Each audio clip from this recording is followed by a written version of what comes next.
आज का राशिफल है 18 अप्रैल 1967।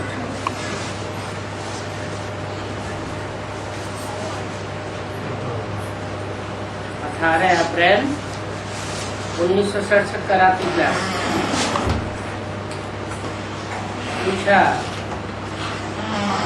इसकी याद में बैठे हो और किसके इंतजार में बैठे हो?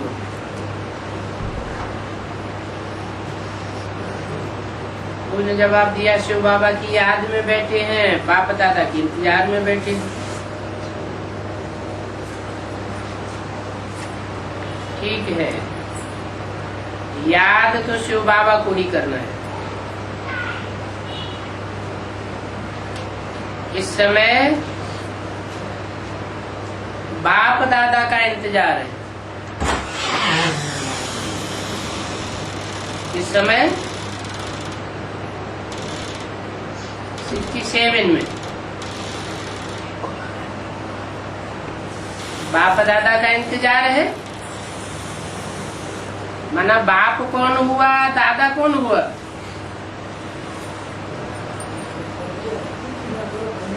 इंतजार उसका होता है जो मौजूद नहीं होता है।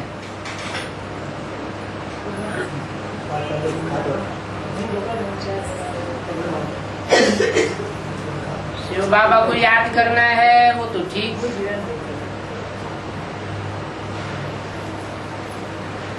इंतजार इसलिए कहा कि 67 में शिव बाप जिस ब्रह्मा तन में आते थे, बल माँ का पाठ बजाते थे।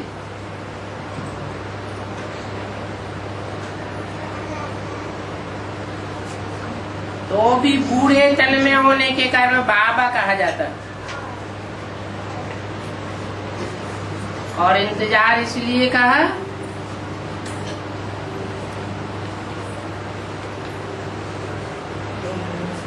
कि शिव बाप दादा ब्रह्मा के तन में आते, राम बाप के तन में नहीं आते थे। वो पाठ भविष्य में चलने वाला था, इसलिए बोला इस समय बाप दादा का इंतजार है। माना बाप राम बाप और दादा कृष्ण की सोल, दादा लेखराज ब्रह्मा की सोल, दोनों कंबाइंड होकर के जब पार्ट बजाते हैं तो बाप दादा कहा जाता है। क्योंकि बाप को सवारी जरूर चाहिए।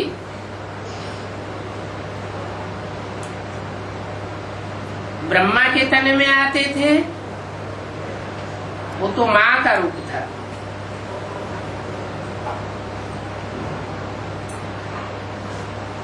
जिनका इंतजार है बाप दादा का, वो बिगर दादा के तो आ नहीं सकते। बाप और दादा इसलिए कंबाइंड कहा जाता है। ये ऊंचे ते ऊंचे है बाप दादा, और इनकी सवारी कितनी साधारण है। असाधारण तन में नहीं, साधारण तन में। बाप कहते हैं मैं पतित देश में आता हूँ।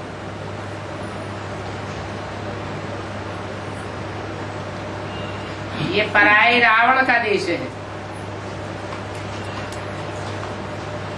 ये कोई समझते नहीं है कि हम कोई रावण के पतित देश में। अभी तुम हो पावन बनने के देश में। तो पावन बनने का देश अलग हो गया।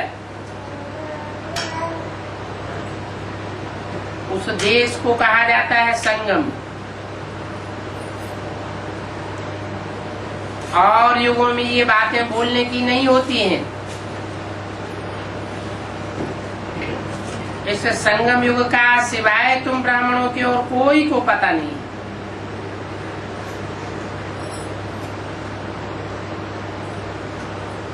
तुम जब संगम युग को भूलते हो तो मुरझाए जाते हो, जब समझते हो संगम युग पर है तो खुशी आ जाती है। भगवान हमको पढ़ाते हैं, अभी हम घर जाते हैं, ये याद रहे तो भी खुशी आ गई। भगवान पढ़ाते हैं। हम गॉड फादरली स्टूडेंट हैं। गॉड फादर स्टूडेंट बनावेगा तो जरूर देवी देवता बनाते हैं।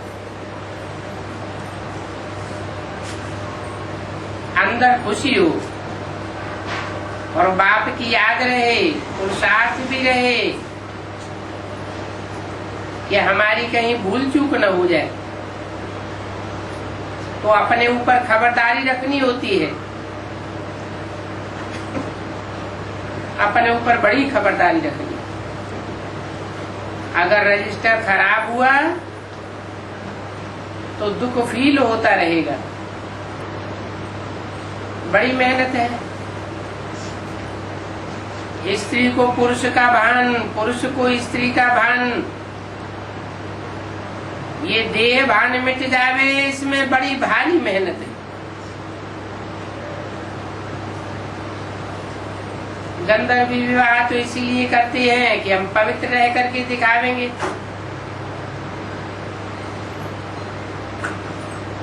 आदत तो पड़ी नहीं है, परंतु जो इकट्ठे रहते आए हैं स्त्री पुरुष, उनको तो फिर जास्ती मेहनत लगती है। अगर वो पवित्र रहे तो सर्विसेबल तीखे भी हो जाए, ऐसे फिर ऊंच पद पाए सकते हैं। उनको बाबा की आफरीन है। कुमार कुमारी तो रह सकते हैं, बल कहेंगे कि कुमार कुमारी भी खराब हो जाते हैं। इस अवस्था में अगर अडोल साक्षी होकर के ड्रामा की ढाल पर चले, शरीर निर्वाह भी करे, ईश्वरीय सेवा भी करते रहे, तो पद बहुत ऊंचा पाए सकते हैं। जैसे आगम निगम कहते हैं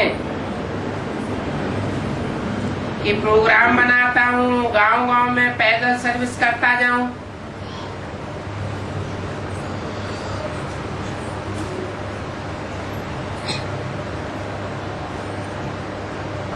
कोई भाइयों के नाम बताए।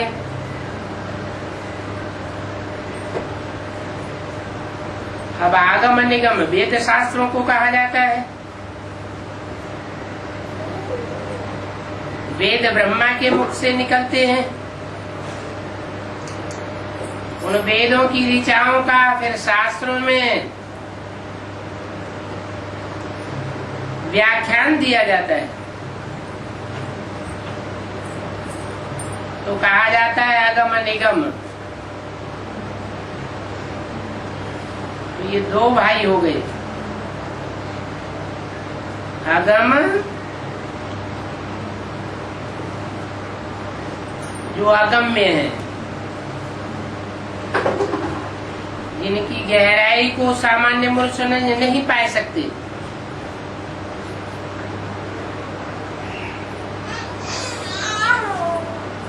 वो है मुरलियां वेद की भाषा में। मुरली का वास्तविक अर्थ क्या है? ब्रह्मा के शरीर छोड़ने तक और बाप की प्रत्यक्षता वर्ष आने तक कोई को पता नहीं था ये मुरली के महावाक्यों का असली अर्थ क्या है?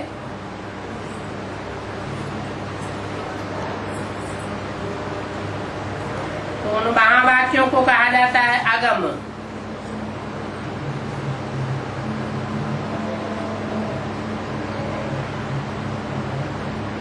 फिर बाप के प्रत्यक्षता वर्ष में उस मुरली का रहस्य खुलता है। जो व्याख्या निकलती है वो कही जाती है निगम।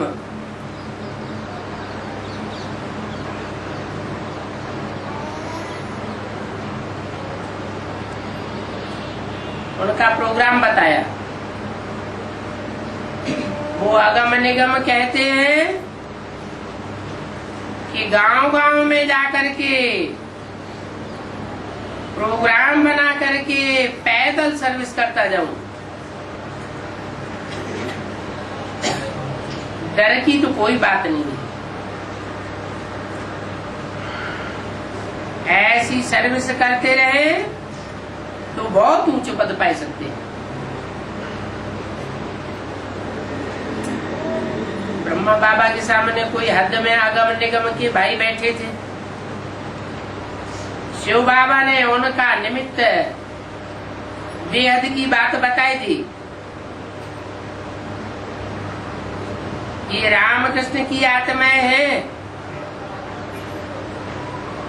कृष्ण की आत्मा के द्वारा गीता सुनाई जाती है। गीता का रहस्य नहीं सुनाया जाता। और राम की आत्मा के द्वारा शिव बाबा टीचर बन करके उसे गीता के रहस्य बताते। वो रहस्य मंथन करके निकलता है। इसलिए बोला था कि अभी गीता ज्ञानामृत नहीं कहेंगे।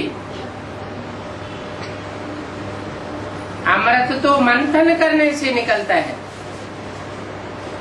तो जब तक बाबा जीवित रहे मुरली के महावाक्यों का कोई मंथन नहीं हुआ था। उनके शरीर छोड़ने के बाद फिर मंथन की प्रक्रिया शुरू होती है। और उससे जो अमृत निकलता है, सार निकलता है, व्याख्या निकलती है, उसको कहा जाता है गीता ज्ञानामृत।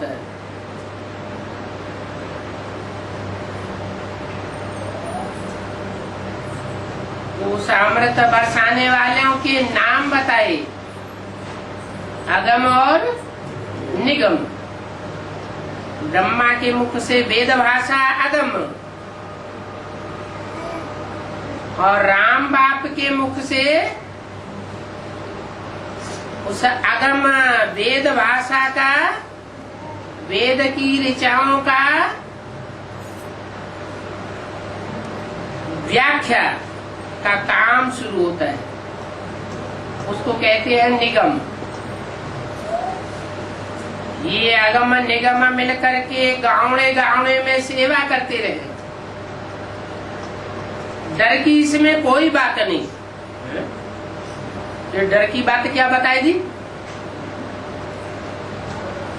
जरूर राम के पीछे रावण पड़ता है, कृष्ण के पीछे कंस पड़ता है। फिर भी अगर ईश्वरीय सेवा में लगे रहे तो उनको डर की कोई बात नहीं।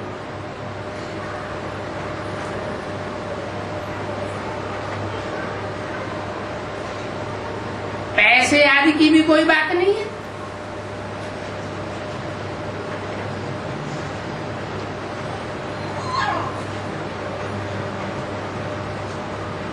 पैसे आदि भी कोई से मांगने नहीं है।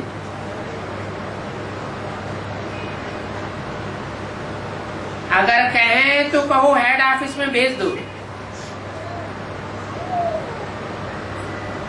कोई को मना भी नहीं करना है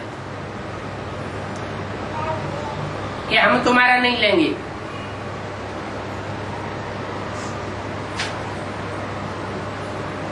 ये तो ईश्वरीय बैंक है।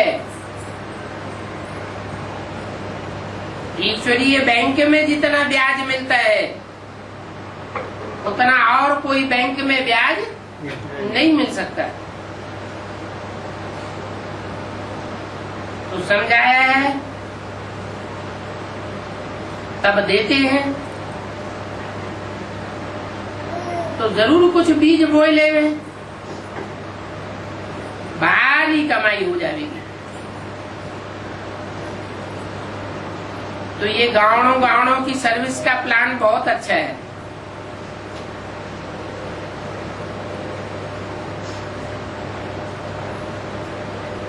दो तीन बच्चे हैं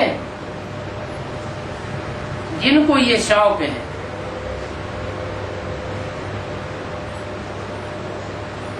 कुरुक्षेत्र के लक्ष्मण को भी बहुत शौक है।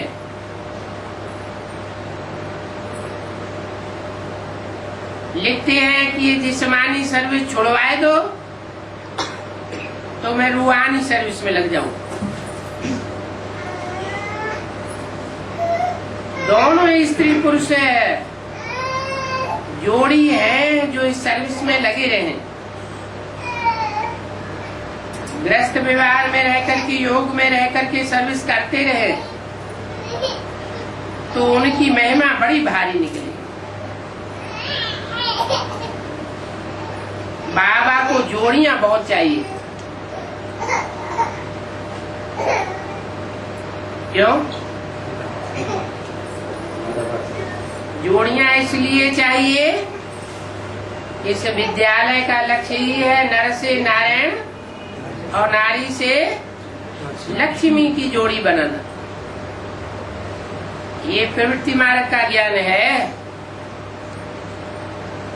कोई सन्यासियों का ज्ञान नहीं है।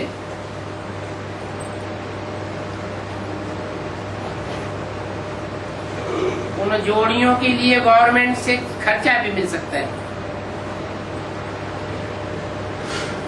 एक ड्राइवर हो और उनके पास कोई किफायती गाड़ी मिल जावे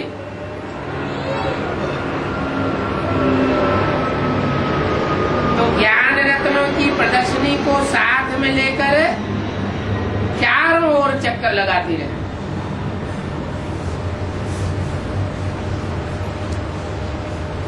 गांव-गांव में फिरती रहे। एक दिन ऐसा भी निकलेगा, ऐसा जो गांव-गांव में चक्कर लगावेंगे,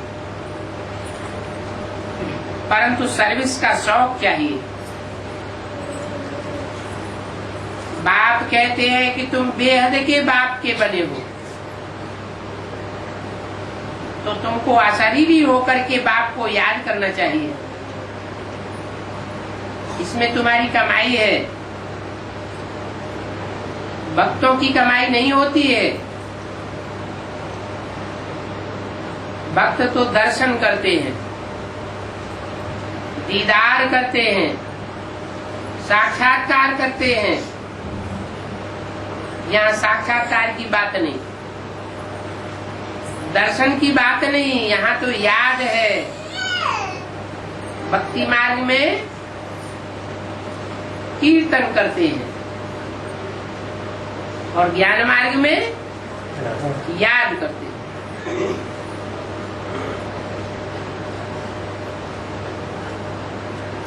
तो तुम्हारी कमाई होती है।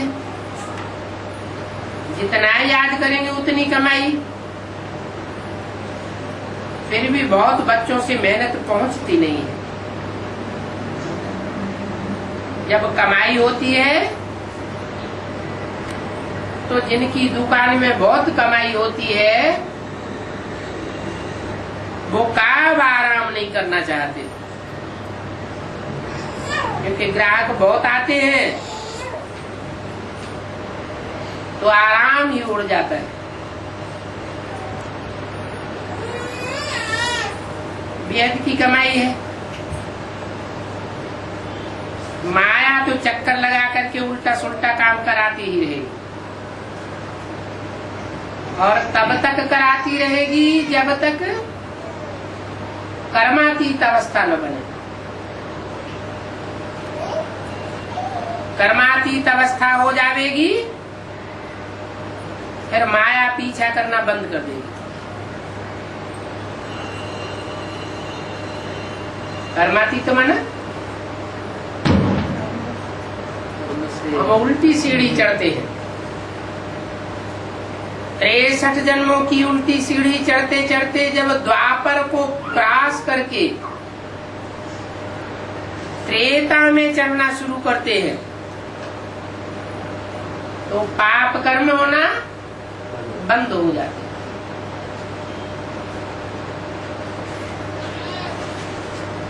उस समय कहेंगे कर्मातीत अवस्था, विकर्म बन नहीं सकता, ऊंचा ही ऊंचा उठते जाएंगे।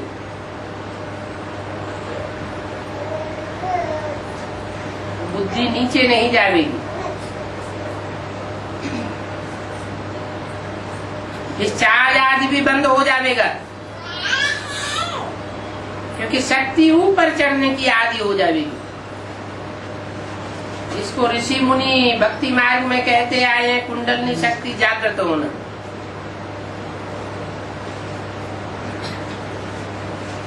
ऐसे कोई कुंडलनी शक्ति होती नहीं है।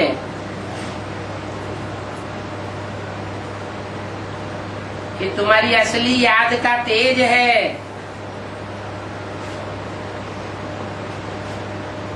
जिससे सारी शक्तियां ऊपर चढ़ती है।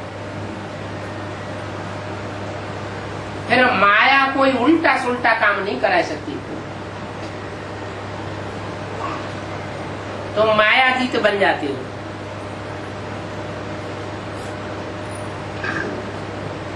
ऐसी कर्मातीत अवस्था बनाने में बहुत सोए पड़े हैं।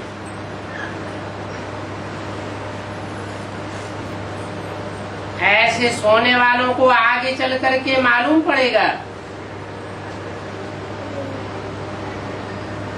कि अरे ये तो विनाश सामने खड़ा है।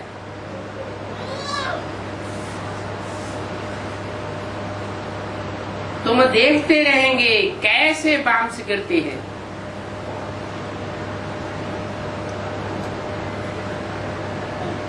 वो तो बाद की बात है।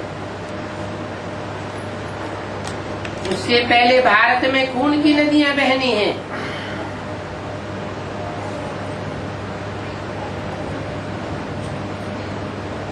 वहां विदेशों में बम लगा करके एक दूसरे को खत्म करते रहेंगे।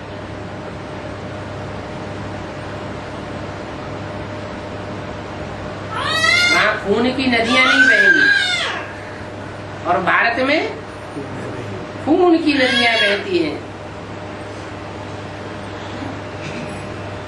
नेचुरल कैलेमिटीज भी होगी। मुसीबत सबसे जास्ती भारत पर है। क्या दूसरे देशों के ऊपर इतनी मुसीबत नहीं आती तो दूसरे देशों में इतना सुख भी नहीं होता है।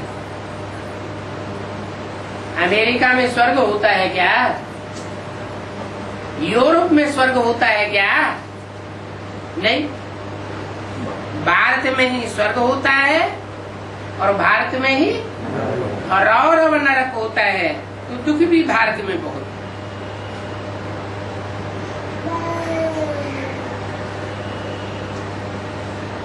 कोई कोई भक्ति में बहुत पैसे बर्बाद करते हैं।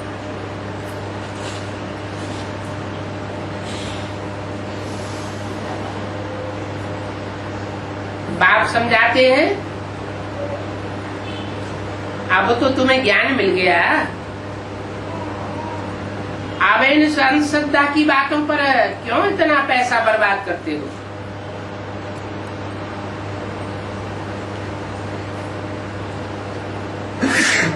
वो भक्त फिर समझते हैं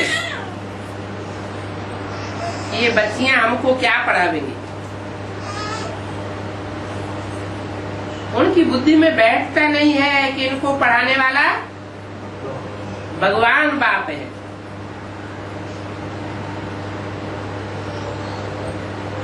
कोई पढ़े लिखे हैं, धनवान हैं,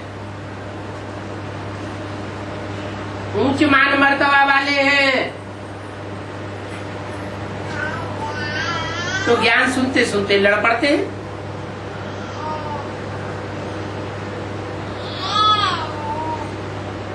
क्योंकि देह भान बहुत है, इसलिए गायन है गरीब निवाब। किसको मिलता है? गरीबों को मिलता है। गरीब ही यहाँ आते हैं। मल्टी मिलियनर्स उनकी बुद्धि में तो बैठ न सके। अगर उनकी बुद्धि में भी बैठ जावे तो आवाज निकल जावे, परंतु ड्रामा में नूद नहीं है। ये ड्रामा ऐसा बना हुआ है कि गरीब ही पहले निकलेंगे। गरीब साहूकारों से जास्ती मर्तबा पाई लेते।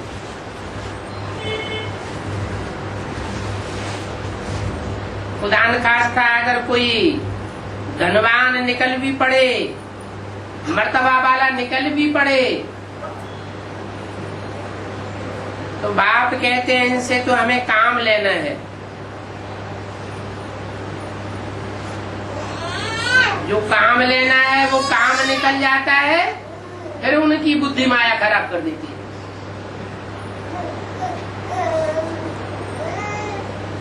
तो फायदे में कौन हुए? गरीब हुए या धनवान हुए? गरीब जन जन्मांतर का पाई लेते हैं। बाप कहते हैं कोई कितना भी कामी हो, पतित हो, क्रोधी हो, लोभी हो, मोही हो, भगवान की ओर से माफ किया जाता है। परंतु अहंकारी को माफ नहीं करते हैं। इसलिए कहते हैं अपन को आत्मा समझ करके मेरे को याद करो। अगर देह अहंकार में रह करके मेरे को याद करेंगे तो एक तो याद ही नहीं आएगा।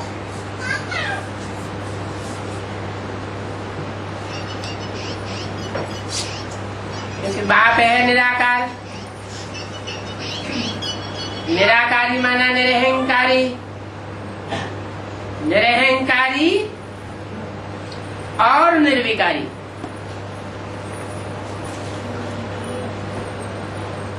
तो ऐसा देह भान छोड़ने वाले खुद बनेंगे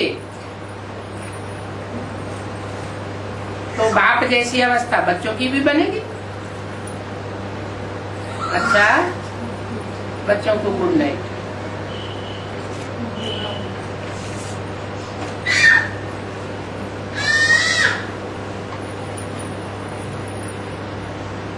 ये है प्रातः क्लास 21 अप्रैल 1967 का।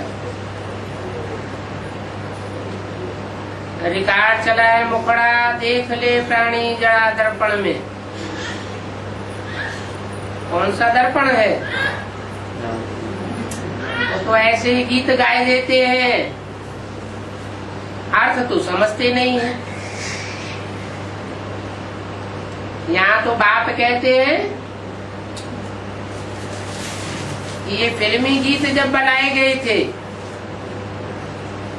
तो उनकी बुद्धि को भी चलाने वाला बाप था। गीत बनाने वाले इनका अर्थ नहीं जानते, बाप उनका अर्थ बैठ करके समझाते। जब भगवान बाप संगम युग में आते हैं तो कहते हैं कि हे प्राणी, मैं जो तेरे को ज्ञान दर्पण देता हूं। इस ज्ञान दर्पण में तू अपने मुखड़े को देख ले।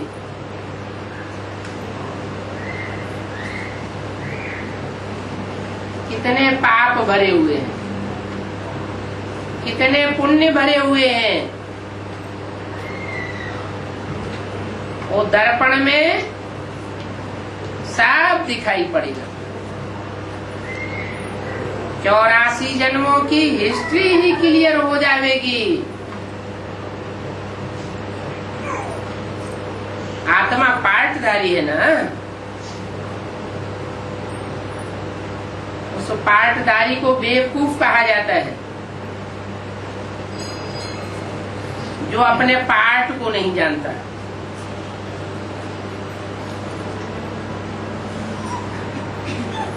बाप आकर अभी वह दर्पण देते हैं, जिस दर्पण में तुम अपने 84 जन्मों को जान सकते हो। 84 जन्मों का मुखड़ा देख सकते हो। कौन से जन्म में क्या क्या पार्ट बजाया। राक्षस का बजाया, साधु संत का बजाया, दैत्य का बजाया, मनुष्य का बजाया।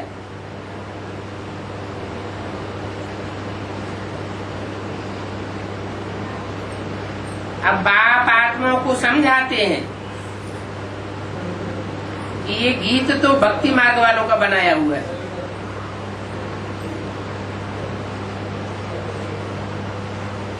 धीरे धीरे आगे चल करके ये गीत बजाना भी बंद हो जाएगा।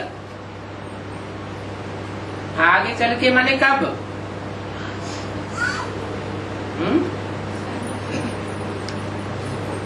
एडवांस ज्ञान तक पहुंचने तक ये बुद्धि में बैठ जाएगा कि बाप कहते हैं महाभारी महाभारत विनाश सामने खड़ा हुआ है। सारी दुनिया का विनाश सामने खड़ा हुआ हो तो गीत बजाना शोभेगा क्या?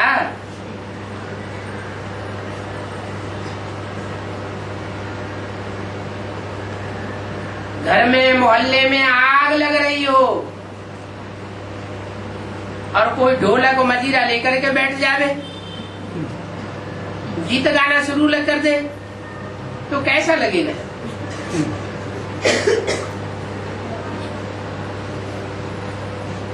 इसलिए बाप कहते हैं कि जैसे जैसे तुम बच्चे समझदार बनते जावेंगे वैसे वैसे ये गीत आदि बजाना बंद कर देंगे।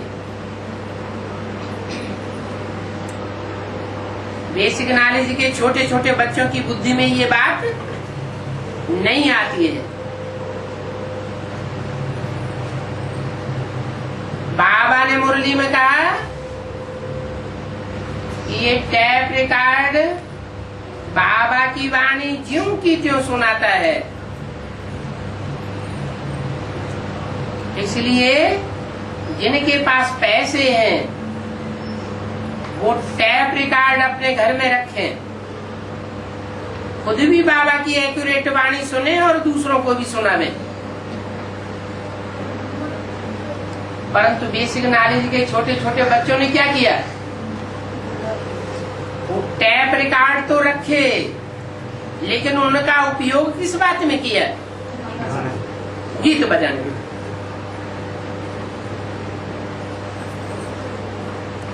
बड़े अच्छे अच्छे गीत बनाए जो दुनिया वालों के कानों को लुभाए ले।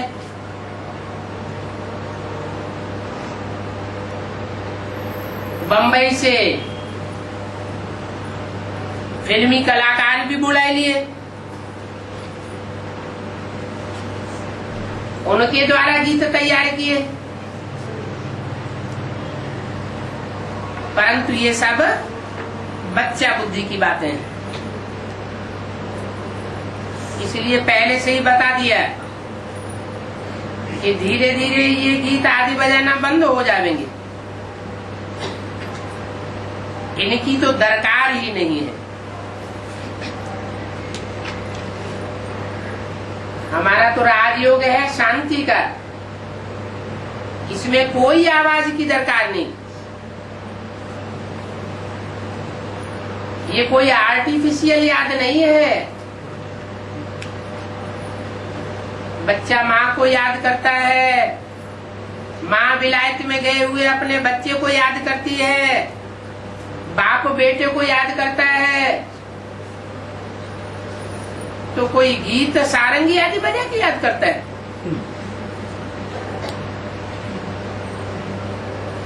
गीत बजा के याद आती है क्या? ओरिजिनल याद के लिए कोई साधन की दरकार नहीं।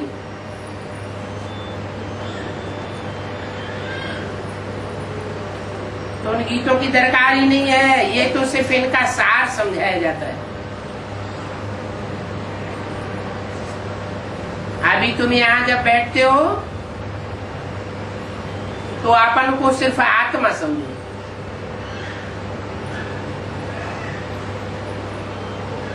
आत्मा समझते हुए देह भान को छोड़ दो। समझो कि हम आत्मा तो बहुत छोटी बिंदी है, स्टार मिसल हैं। मैं आत्मा स्टार प्रकृति की मध्य में बैठा हुआ राजा के मिसल हूं,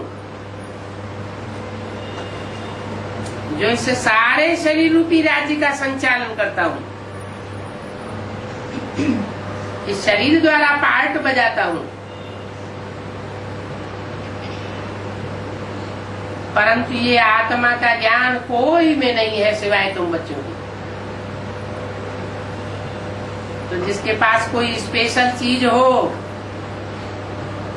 तो उसकी कदर करनी चाहिए ना, टाइम वेस्ट नहीं करना चाहिए ना।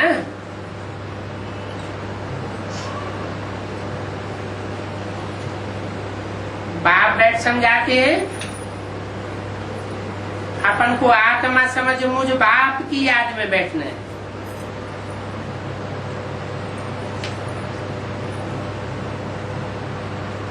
ये नॉलेज बाप ही कल्प कल्प भारत में आकर के देते हैं।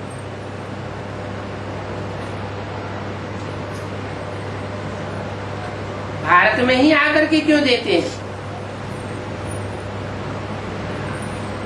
विदेशों में आकर क्यों नहीं देते? क्योंकि शेरनी का दूध मिट्टी के पात्र में नहीं ठहरता। मिट्टी माना दे अभिमान।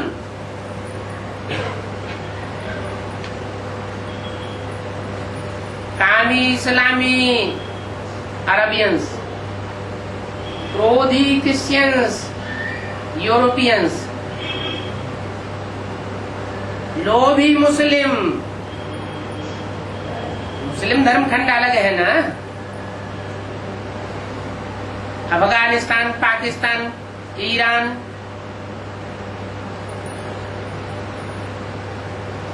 इन्होंने कितने आक्रमण किए,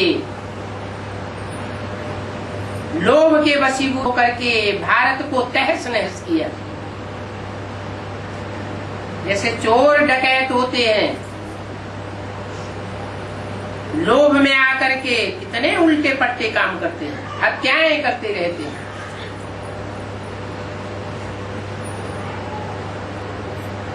तो इन विदेशों में मैं नहीं आता हूं, मैं भारत देश में आता हूं। क्यों? क्योंकि यहाँ पवित्रता का बहुत मान्यता है, और दूसरे देशों में पवित्रता की इतनी मान्यता नहीं है। यहाँ जितनी कन्या माताओं की प्योरिटी की संभाल होती है, उतना दूसरे देशों में संभाल नहीं होती है। तो मैं भारत को ही आकर के पवित्र खंड बनाता हूँ। तो हमेशा अपन को समझना चाहिए कि मैं आत्मा हूं, आत्मा ही सारा पार्ट बजाती है। ऐसे करते करते शरीर से देहभान निकल जाएगा। इस बात में सारी मेहनत है। मैं आत्मा ही ये 84 जन्मों का पार्ट बजाती हूँ।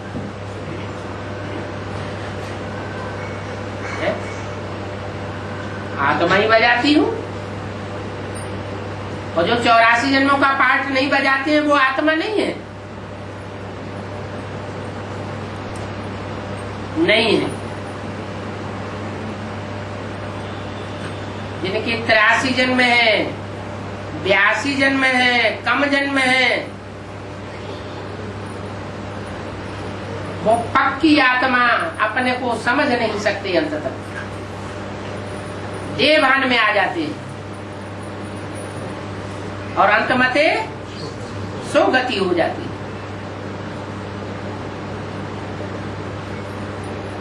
देह मिट्टी की याद आने से मिट्टी में मिल जाते हैं। जितने भी दूसरे धर्म हैं,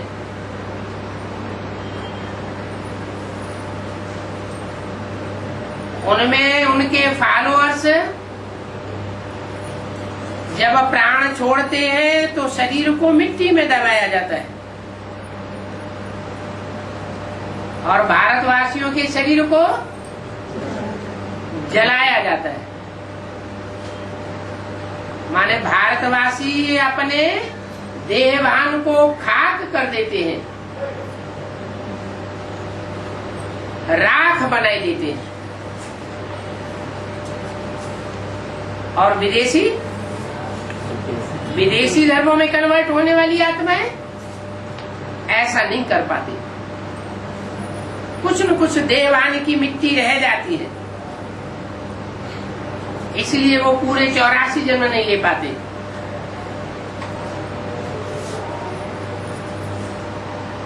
तो हम सब आत्माएं इस सारे नाटक के एक्टर्स हैं, परंतु उन एक्टर्स के बीच में ऊंचे से ऊंचे एक्टर है परमपिता परमात्मा। बुद्धि में रहता है कि वो परमपिता परमात्मा भी इतनी छोटी बिंदी है, उनकी महिमा कितनी भारी है। वो ज्ञान का सागर है, सुख का सागर है, परंतु है कितनी छोटी सी बिंदी। ऐसे तो हम आत्मा भी छोटी सी बिंदी है। आत्मा को सिवाय दिव्य चक्षु के देखा नहीं जा सकता। ये नई पॉइंट्स तुम अभी सुन रहे हो।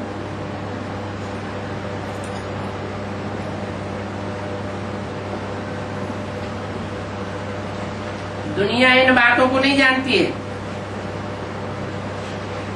तुम्हारे में भी थोड़े हैं जो यथार्थ रीति जानते हैं, और उनकी बुद्धि में ये बात बैठती है कि आत्मा छोटी बिंदी है, और हम आत्माओं का बाप इस ड्रामा का मुख्य एक्टर है। तो ऊंचे के ऊंचे एक्टर है बाप।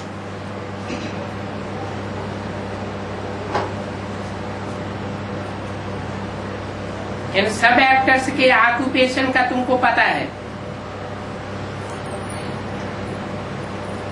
बाप ज्ञान का सागर है, परंतु शरीर के बगैर तो ज्ञान नहीं दे सकते। शरीर द्वारा ही बाप बोल सकते हैं। अशरीरी होने से तो आर्गन्स अलग हो जाते हैं, आत्मा अलग हो जाती है। भक्ति मार्ग में तो तुम देहधारियों का स्मरण करते हो, वहां तो परमपिता परमात्मा का नाम, रूप, देश, काल आदि का पता ही नहीं है। बस यूं ही कह देते हैं परमात्मा नाम रूप से न्यारा है।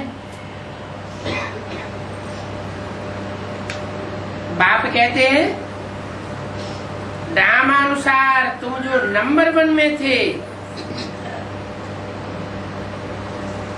अभी लास्ट में आकर के तुम तमो प्रधान जरूर बनते हो। तो ये आत्मिक की स्थिति की अपनी अवस्था मजबूत रखनी है।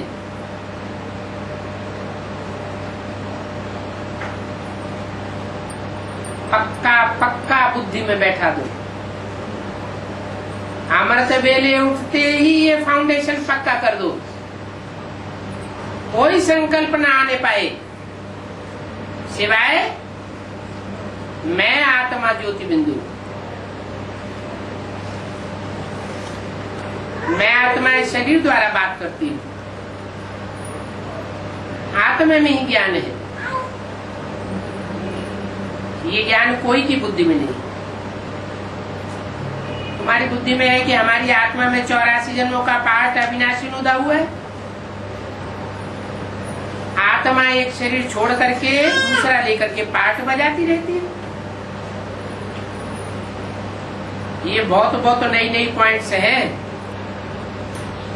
इन पर मंथन करते रहेंगे तो अनेक जन्मों की थ्योरी तुम्हारी खुलती जाएगी। एकांत में बैठ करके अपने साथ ऐसी ऐसी बातें करो कि मैं आत्मा रूपी रिकॉर्ड कितना वंडरफुल हूं। एक छोटे से रिकॉर्ड में कितनी बातें भरी जाती हैं।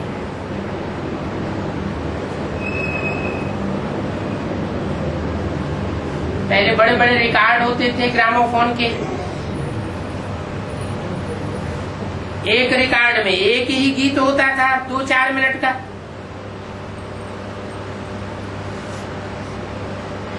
अभी टैप निकल पड़ा तो कितने गीत बढ़ जाते हैं। फिर VCD निकल पड़ी और ही कई गुने बढ़ जाते हैं। अभी DVD निकल पड़ा।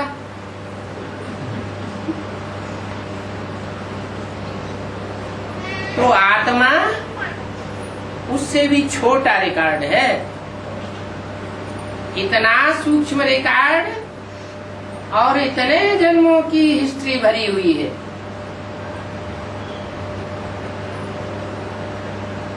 तो ऐसी अपन से बातें करते रहो, मैं बाप से सुन रहा हूं। ये बाप की सुनाई हुई बातों की धारणा मुझे आत्मा में होती है।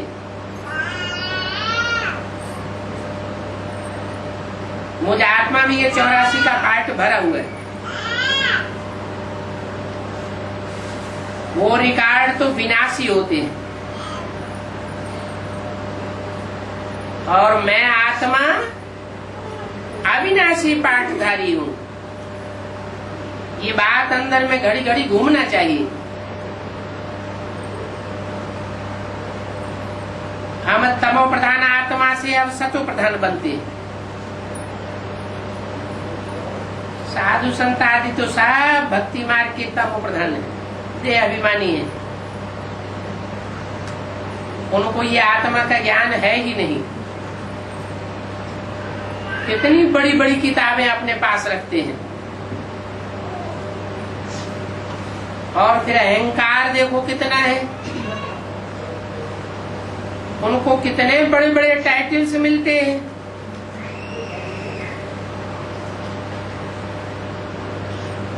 परंतु वो क्या वो उन टाइटल्स को धारण करने वाले प्रैक्टिकल में हैं? टाइटल धराते हैं श्री श्री 108 जगत गुरु शंकराचार्य। क्या 108 की माला बनाने वाले हैं? जो माला सब धर्मों में सिमरण की जाती है, श्रेष्ठ आत्माओं की यादगार, वो श्रेष्ठ आत्माओं की माला वो तैयार करते हैं क्या? उन श्रेष्ठ आत्माओं का संगठन बनाते हैं नहीं बनाते हैं। दूसरे धर्म वाले तो छोड़ो, विदेशों की तो बात ही छोड़ो, भारतवासी भी सब शंकराचार्य को नहीं मानते, तो फिर जगत गुरु कैसे हुए? जगत गुरु कब कहा जावे? जब सारा जगत 500-700 करोड़ मनुष्यों का जो भी जगत है वो सब ये स्वीकार करे कि ये हमारा सदगुरु है। तो देखो कितने कितने बड़े बड़े लक़ब धारण करवा लेते हैं।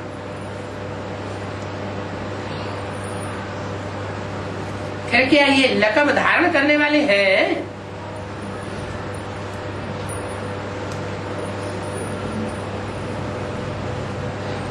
तो फिर भी फकीर। उनकी फिर माताएं जाकर के जब पैर धो करके पीती है, कितनी अंधश्रद्धा है। वास्तव में कोई भी मनुष्य आत्मा भगवान हो नहीं सकती।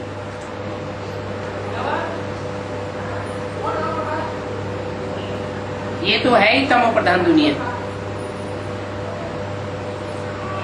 ऊंचते उस आत्मा भी अभी पाठधारी है,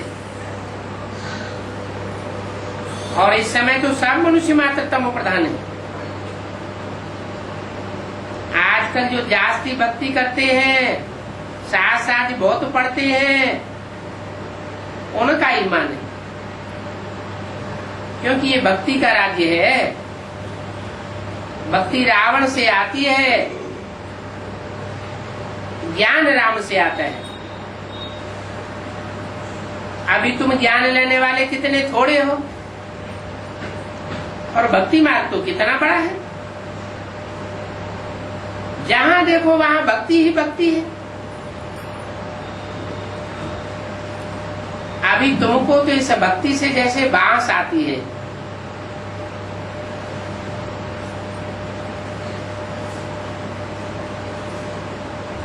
क्योंकि भक्ति दुर्गति है। तो जो दुर्गति को पाए हुए हैं उनसे कि जैसे बांस आती है, मुख्य बात तो है तमो प्रधान से सतो प्रधान बनने का पुरुषार्थ करना है। तो इस बात को अंदर में घोटना चाहिए कि हम क्या करें जो तमो प्रधान से सतो प्रधान बन जाए।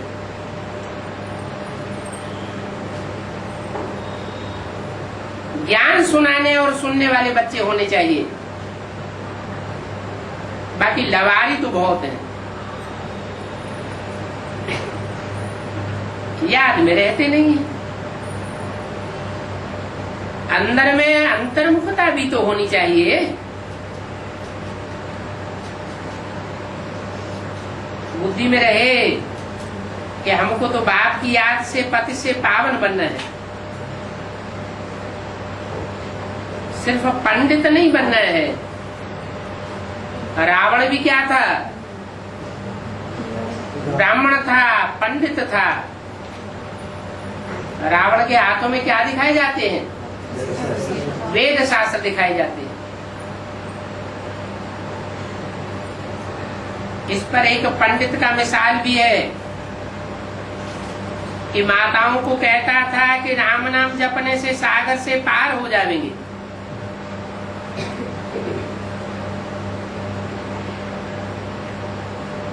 फिर दिखाते हैं बुढ़िया पार हो गई और पंडित जी को पंडितपना सवार था, मुख से बोलने का, अंदर से विश्वास था नहीं, तो डूब गए। तो ऐसा लवारी नहीं बनना है। ऐसे बहुत लवारी होते हैं, ज्ञान बहुत अच्छा अच्छा सुनावेंगे, परंतु प्रैक्टिकल में फेल हो जाते हैं। यहाँ तो समझानी बहुत अच्छी है, परंतु समझाने के साथ योग भी चाहिए। कोई तो सारा दिन देह अभिमान में रहते हैं।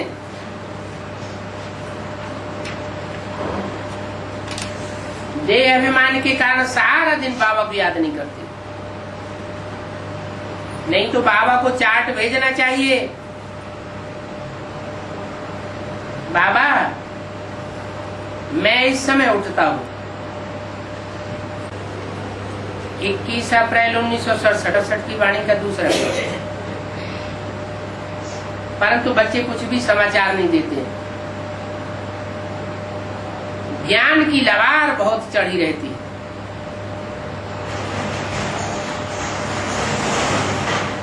योग में लाचारी दिखाते हैं।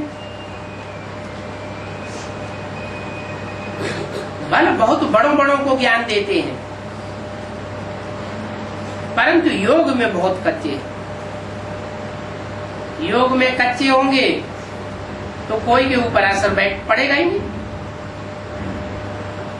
इसलिए सवेरे को उठना है और बाप को याद करना है। सवेरे का अमृत बेला फाउंडेशन का बेला होता है। जैसा फाउंडेशन पड़ जाएगा वो सारा दिन वैसी याद बन जाएगी।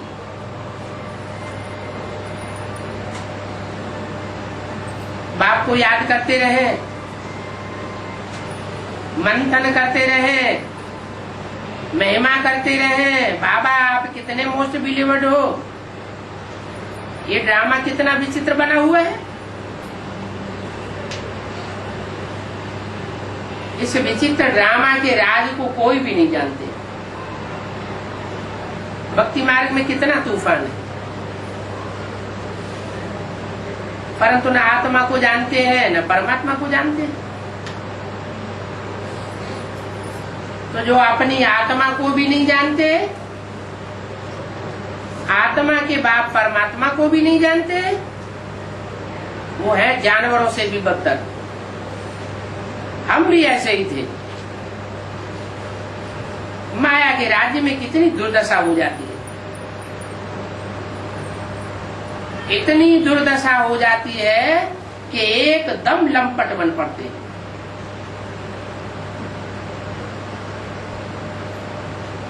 अभी तुम ही तमो प्रधान बने।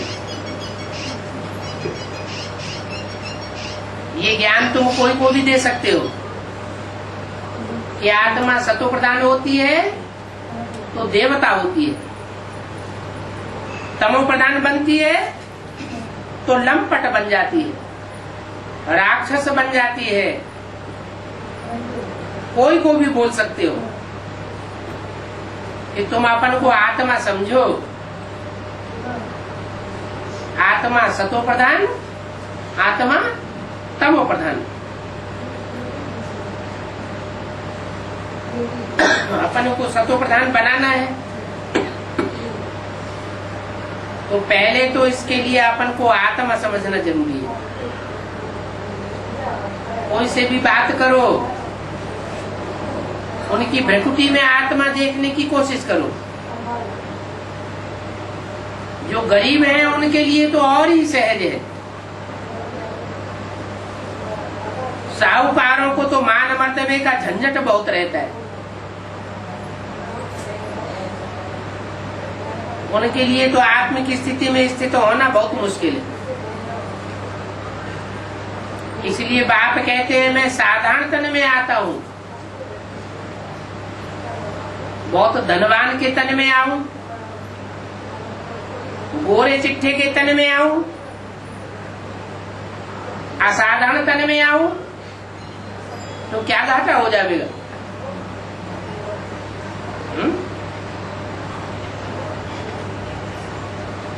जो धनवान और मान मर्तबे वाला तन होगा तो उससे धनवान ही मिल सकेंगे, और साधारण तन होगा तो उससे सब मिल सकेंगे।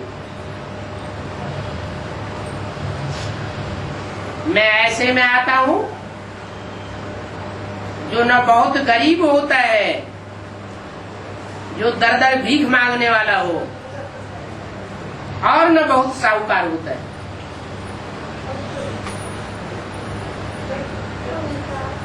अभी तुम समझते हो कल्प कल्प बाप आकर हमको ये शिक्षा देते हैं कि पावन कैसे बनो।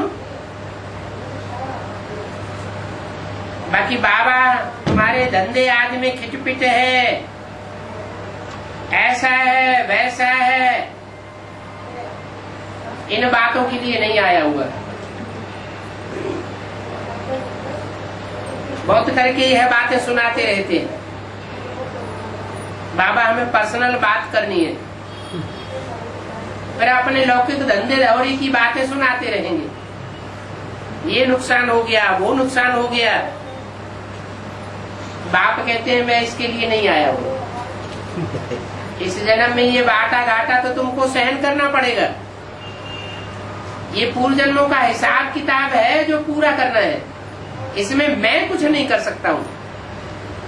मैं तो तुम्हें भविष्य 21 जन्मों की कमाई कमाने के लिए आया हुआ। ओम शांति।